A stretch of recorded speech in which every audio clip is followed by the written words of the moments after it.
मधुलिमय वो नेता जिसे देखकर सत्ता पक्ष कांप जाता था। वो नेता जो संसद भवन में कागजों से भरे फाइलों को लेकर घुसता था तो सरकार के मंत्रियों की हालत बिगड़ जाती थी।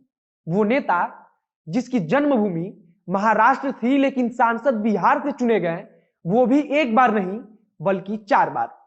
नमस्कार, मेरा नाम है मोहित कुमार सिंह। आपका स्वागत है हमारे विशेष कार्यक्रम अतीत में।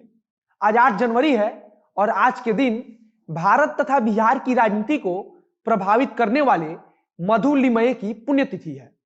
मधुलिमय को चाहकर भी बिहार या फिर भारत की राजनीति में नजरअंदाज नहीं किया जा सकता। सबसे पहले हम मधुलिमय के बारे में बात करेंगे, इसके बाद दूसरे नंबर पर बताएंगे कि आज ही के दिन सोमनाथ मंदिर पर महमूद गजनवी के हमले की कहानी। तो सबसे पहले शुरुआत करते हैं मधुलिमय साहब से। बीबीसी ने अपने एक आर्टिकल में लिखा है कि 60 और 70 के दशक में एक शख्स ऐसा हुआ करता था जो कागजों का पुलिंदा बगल में दबाए हुए जब संसद में प्रवेश करता था तो ट्रेजरी बेंच पर बैठने वालों की फूंक सरक जाया करती थी कि ना जाने आज किसकी शामत आने वाली है। आप इन चंद लाइनों से उनकी शख्सियत का अंदाजा लगा सकते हैं। हम कहानी को शुरुआत से शुरू करते हैं। 1 मई 1922 को मधुलिमय साहब का जन्म हुआ। जन्म से मराठी थे। वे मूल रूप से पुणे के रहने वाले थे। पूरा बचपन महाराष्ट्र में बीता, पढ़ाई लिखाई भी महाराष्ट्र में हुई और फिर राजनीति की शुरुआत भी महाराष्ट्र से ही हुई। अच्छा, मधु साहब बचपन से ही समाजवादी विचारधारा के प्रभाव में आ गए थे। बताया जाता है कि मात्र 14-15 साल की उम्र में उन्होंने आजादी के आंदोलन में जोर शोर से भाग लिया और उस समय उन्हें जेल भी जाना पड़ा। जब द्वितीय विश्व युद्ध चल रहा था तब भी वे जेल में ही थे। विश्व युद्ध खत्म होने के बाद जब जेल से छूटे तो गोवा की मुक्ति के लिए सत्याग्रह शुरू हुआ और फिर जेल चले गए। उस समय उन्हें 12 साल की सजा सुनाई गई थी। इन सारे संघर्षों को झेलते हुए आखिरकार मधु साहब बिहार पहुंच गए। यूं तो एक मराठी व्यक्ति का बिहार में आकर राजनीति करना और उसमें सफल भी होना इतनी आसानी से हजम नहीं होता है, लेकिन शायद कुछ लोग राजनीति के नियम को बदलने के लिए ही जन्म लेते हैं। राष्ट्रीय राजनीति में मधु साहब ने बिहार के मुंगेर लोकसभा सीट से चुनाव जीतकर कदम रखा। 1964 में यूनाइटेड सोशलिस्ट पार्टी बनी थी और मधु साहब को टिकट भी मिला था। मधुलिमय पहली बार यूनाइटेड सोशलिस्ट पार्टी के टिकट पर लोकसभा पहुंचे और इसी के साथ उन्हें इस पार्टी के संसदीय बोर्ड का अध्यक्ष भी बना दिया गया। अच्छा, ऐसा नहीं था कि क्षेत्रवाद को लेकर उन पर हमला नहीं बोला जाता था। जब मधु साहब बिहार के बांका से चुनाव लड़ रहे थे तो तत्कालीन मुख्यमंत्री दारोगा राय ने क्षेत्रवाद के नाम पर उनका विरोध करना शुरू किया। कहा जाता है कि दारोगा राय अपनी हर सभा में बोलते थे, मधुलिमैया बंबैया। लिमय गुट के लोग भी दारोगा राय पर हमला बोलते और कहते थे कि यह तो अच्छा था कि दारोगा जी चंपारण आंदोलन के वक्त नहीं थे, वरना गांधी जी को तो बिहार की सीमा में घुसने ही नहीं देते। इसके अलावा कहा जाता था कि अगर श्रीमान त्रेता युग में पैदा होते तो अयोध्या के राम की शादी जनकपुर मतलब कि नेपाल की सीता से कभी नहीं होने देते। यह सारी चीजें आज भी राजनीति में होती हैं और उस समय भी होती थी। अच्छा, बिहार से राजनीति करने वाले मधु साहब ने अपना सारा शुरुआती संघर्ष महाराष्ट्र में बिताया था, लेकिन जब वे महाराष्ट्र से चुनाव लड़े थे तब उन्हें सफलता नहीं मिली थी। लेकिन बिहार में आकर यहां की राजनीति में अच्छी पकड़ बना लिया था। 1964 में पहली बार मुंगेर से चुनाव जीतकर लोकसभा पहुंचे।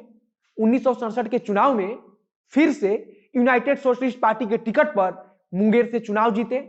1973 के चुनाव में बांका लोकसभा सीट से चुनाव जीतकर लोकसभा में पहुंचे। 1967 लोकसभा के बाद मधु साहब ने यूनाइटेड सोशलिस्ट पार्टी को छोड़ दिया था। 1977 में जनता पार्टी के टिकट पर बांका लोकसभा सीट से एक बार फिर चुनावी मैदान में कूद पड़े। बांका सीट से एक बार फिर लोकसभा में पहुंचे। 1980 के लोकसभा चुनाव में वे फिर से बांका लोकसभा सीट से चुनावी मैदान में थे, लेकिन इस बार किस्मत ने उनका साथ नहीं दिया। इसके बाद उनका स्वास्थ्य साथ छोड़ने लगा और मधु साहब फिर कभी चुनावी मैदान में नहीं उतरे। बताया जाता है कि महाराष्ट्र से आने के बाद मधु साहब ने बिहार से लोकसभा का कुल 6 चुनाव लड़ा था, जिसमें से 4 बार जीत हासिल हुई थी। 1971 में मुंगेर से और 1980 में बांका से चुनाव हार गए थे। भारतीय राजनीतिक इतिहास में ऐसे बहुत कम नेता हुए हैं जो किसी दूसरे राज्य से आकर किसी दूसरे राज्य में चुनाव लड़ते हैं और जनता उन्हें बार बार वही प्यार देती रहती है। बताया जाता है कि उस समय लोग विचारधारा और मुद्दों को देखकर वोट देते थे, इसलिए मधु साहब चुनाव जीत जाते थे। जाति वाली समस्या तो उस समय भी थी, लेकिन उस पर विचारधारा और मुद्दा उस दौर में भारी पड़ रहा था। कहा जाता है कि मधुलिमय साहब जब संसद भवन में पहुंचते थे तो विपक्षी पार्टियों का हाथ पांव फूल जाता था। उन्हें इस बात का डर रहता था कि आज ना जाने किस पर मधुलिमय साहब का दिमाग घूम जाए। मधुलिमय साहब राजनेताओं को मिलने वाली पेंशन के विरोधी थे। मधु साहब ने चुनाव हारने के बाद कभी पेंशन नहीं लिया। उन्होंने अपनी पत्नी से भी कहा था कि उनकी मौत के बाद किसी तरह की कोई पेंशन ना ले। मधुलिमय साहब ने 8 जनवरी 1995 को इस दुनिया से विदा ले लिया था। आज उनकी पुण्यतिथि पर हम उन्हें नमन करते हैं। अब आज के इतिहास से जुड़ी दूसरी खबर है सोमनाथ मंदिर पर महमूद गजनवी का हमला। आज के दिन ही यानी कि 8 जनवरी 1026 ईस्वी में 12 ज्योतिर्लिंगों में से एक सोमनाथ मंदिर पर महमूद गजनवी ने हमला किया और मंदिर को ध्वस्त कर दिया था। बताया जाता है कि उसने करीब 5000 साथियों के साथ इस मंदिर पर हमला किया था। बताया जाता है कि एक अरब यात्री था जिसका नाम अल बरूनी हुआ करता था। उसने अपने यात्रा वृत्तांत में सोमनाथ मंदिर का जिक्र किया था, जिसे महमूद गजनवी ने पढ़ा था। बताया जाता है कि उसके बाद मंदिर पर हमला करने की योजना बनाई गई। इस हमले के पीछे का कारण सिर्फ और सिर्फ मंदिर की संपत्ति को लूटना था। बताया जाता है कि गजनवी के मंदिर की संपत्ति को तो लूटा ही, इसके अलावा इस हमले में हजारों लोग भी मारे गए थे। कहा जाता है कि जब गजनवी ने हमला किया तो आसपास के लोगों ने मंदिर की सुरक्षा के लिए अपने प्राणों की बाजी तक लगा दी थी। इस हमले के बाद गुजरात के राजा भीम और मालवा के राजा भोज ने इसका पुनर्निर्माण कराया था। गजनवी के पहले भी सोमनाथ मंदिर पर कई हमले हो चुके थे और उसके बाद भी भविष्य में कई हमले किए गए। मुगल बादशाह औरंगजेब के शासनकाल में 1706 ईस्वी में इस मंदिर को फिर से गिराया गया था। मौजूदा समय में मंदिर का जो भव्य रूप है उसे देश के पूर्व गृह मंत्री सरदार वल्लभ भाई पटेल ने बनवाया था।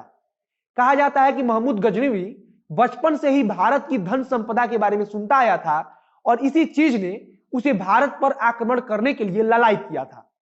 महमूद गजनवी ने कुल 17 बार भारत पर आक्रमण किया था। तो यह आज के दिन से जुड़ी हुई कुछ स्मृतियां थी। फिर कल आपके सामने आएंगे कुछ नई स्मृतियों के साथ उसकी कहानी बताने। तब तक के लिए वीडियो अच्छा लगा हो तो शेयर कीजिए, फेसबुक पर देख रहे हैं तो पेज को लाइक कीजिए, यूट्यूब पर देख रहे हैं तो चैनल को सब्सक्राइब कीजिए। मिलते हैं फिर बहुत जल्द अगले वीडियो में। कैमरे के पीछे खड़े हैं पीयूष चौरसिया और मैं मोहित कुमार सिंह। धन्यवाद।